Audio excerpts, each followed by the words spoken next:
Looking as a lock to be the first overall pick this upcoming NFL draft to the Cincinnati Bengals, standing at 6'4", 215 pounds, it's Joe Burrow. Now, Joe Burrow was a backup quarterback at Ohio State before transferring to LSU. In his first season at LSU, Burrow led the Tigers to a 10-3 record, passing for a little bit under 2,900 yards, completing 57% of his throws, passing for 15 touchdowns, and just 5 interceptions. Burrow wasn't considered to be much of an NFL caliber player, and Todd McShay had him graded as a 4th rounder. 2019 was a completely different story. In 2019, Burrow led LSU to an undefeated record and a national title win over Clemson. This past season, Joe Burrow was a national champion, a Heisman winner, AP Player of the Year, and just about any award you can think of, Joe Burrow won it this past season. In Burrow's final season, he went wild, throwing for 5,600 yards, completing 76% of his throws, and passing for 60 touchdowns and just 6 interceptions. Today, I will be scouting Joe Burrow and breaking down his film. We will look at his good plays, bad plays, some plays, and of course, we have to see what he can do with his legs. I want to see if Burrow is really this great, or if the offense made it easy for him this year. We see quarterbacks blow up like this all the time, every year. He went from 15 touchdowns to 60 and doubled his passing yards.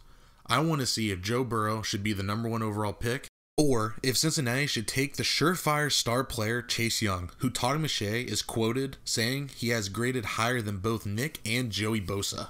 When scouting Joe Burrow, these are what I determined to be his strengths and weaknesses. For strengths, I have deep throwing accuracy, athleticism, pocket presence, footwork, and pocket mobility. That sounds pretty solid to me. Now for the weaknesses, it's hard to find weaknesses when a guy throws 60 touchdowns and 6 interceptions, but I managed to find a few.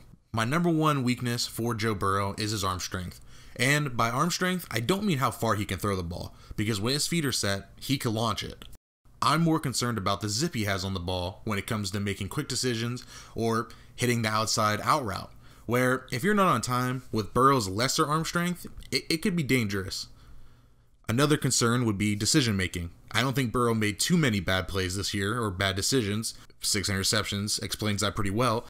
But in some big spots, he did make some bad decisions. And he was a little bit inconsistent with medium to longer range accuracy. First up, let's look at Burrow's deep throwing accuracy. You don't throw for over 5,600 yards by throwing underneath throws.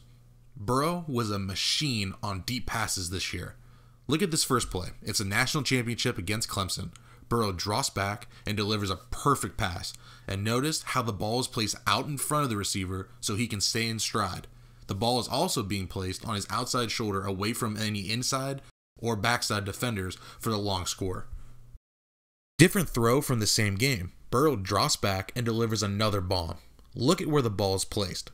It's on the outside shoulder of his receiver where the defender can't get it.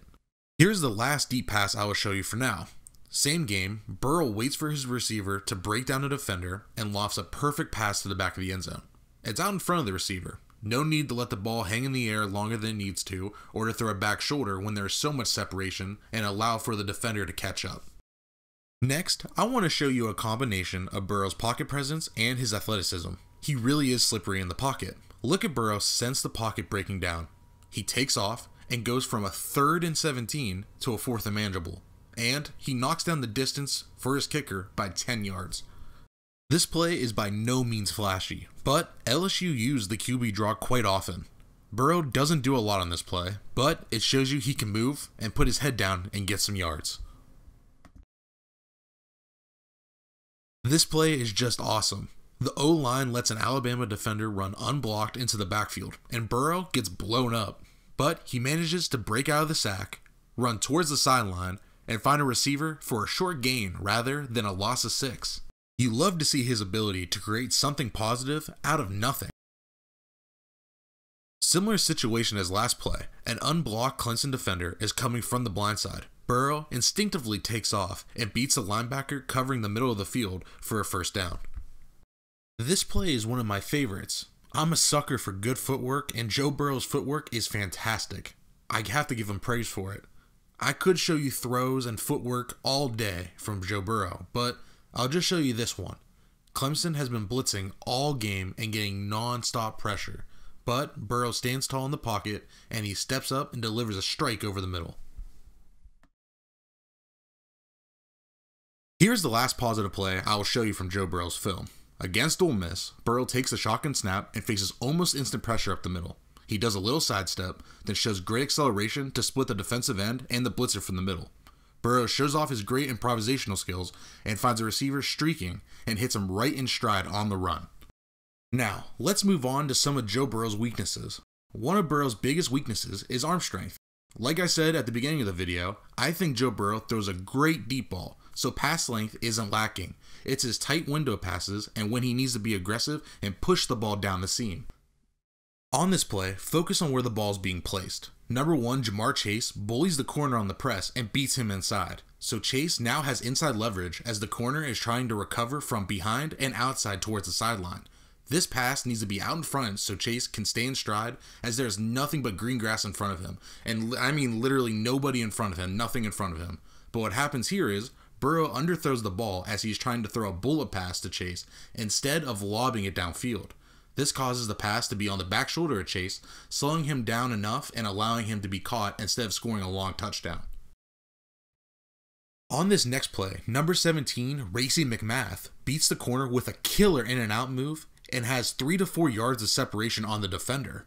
Burrow underthrows McMath and then hits him on his back shoulder, forcing McMath, who is 6'3", to jump up for the ball and fall down, where, if the ball was placed out in front, this could have been a long touchdown, if not at least a long catch for McMath.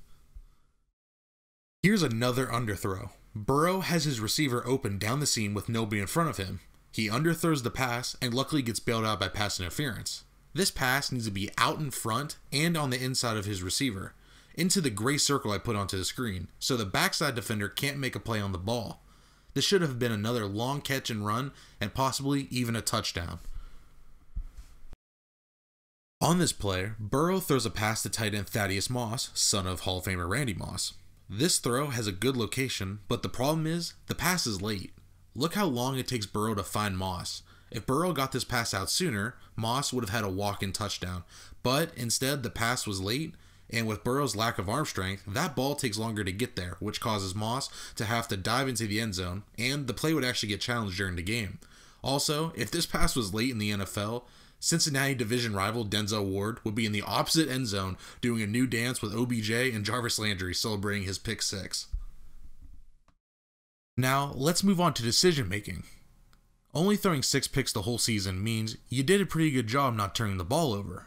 But in what looks to be his worst performance of the season against Ole Miss, Burrow made 2 very poor decisions which resulted in turnovers in very important spots. On his first interception, Burrow tries to make a play, and with a little over 13 minutes left in the game, LSU is up 44-23. He rolls out, and you can see he hesitates and throws to his receiver on the sideline late, which allows the corner to make a great play on the ball and recover for the pick. On Burrow's second interception, he stares down his outside receiver and floats a pass up. This could work if Burrow wanted to throw a 50-50 ball, but with him staring down his receiver, the corner covering the man on the short stick route underneath reads his eyes and went and made a great play on the ball.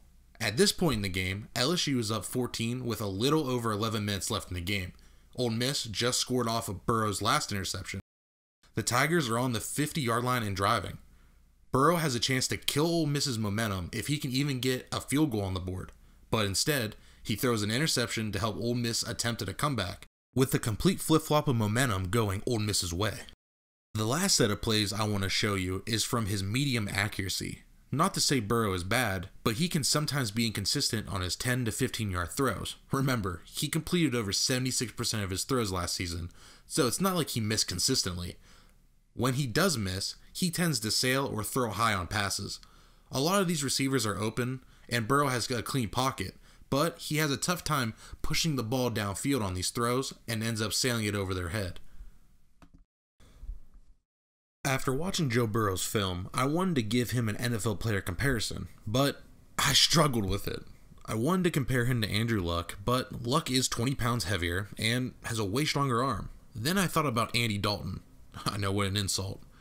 You know, both of them have good but not great arms, pretty accurate throwers, and can run a little. But then I came to the realization that Burrow already reads defenses better and pushes the ball downfield way more than Dalton will ever have in his career. And he is a better athlete. Then I looked online, yes, I kind of cheated, and I saw a name that really caught my eye.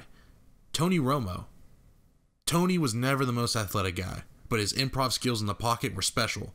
With a good, not great arm, Romo had great timing and great accuracy. Plus, we all know Tony was a cool guy, great personality off the field in the media. And I think Joe Burrow is pretty similar to him, and I think maybe more athletic than Tony Romo. So, to answer my question I asked earlier in the video, should the Bengals go with Joe Burrow and skip over sure pick Chase Young? If I was a Bengals fan, I would no longer be a fan of the team if they went with someone else other than Joe Burrow. I think the kid's going to be a generational talent, and he's going to be a star in this league sooner rather than later. I would go with Joe Burrow over anyone in this year's draft. And that's it. That's the end of my Joe Burrow scouting report. Let me know what you guys think about Joe Burrow, and if you were the Bengals, who would you pick at number 1? Please leave a like and subscribe if you haven't already. I'll be back with another video soon. I appreciate all of you guys watching, and I'll see you guys next time.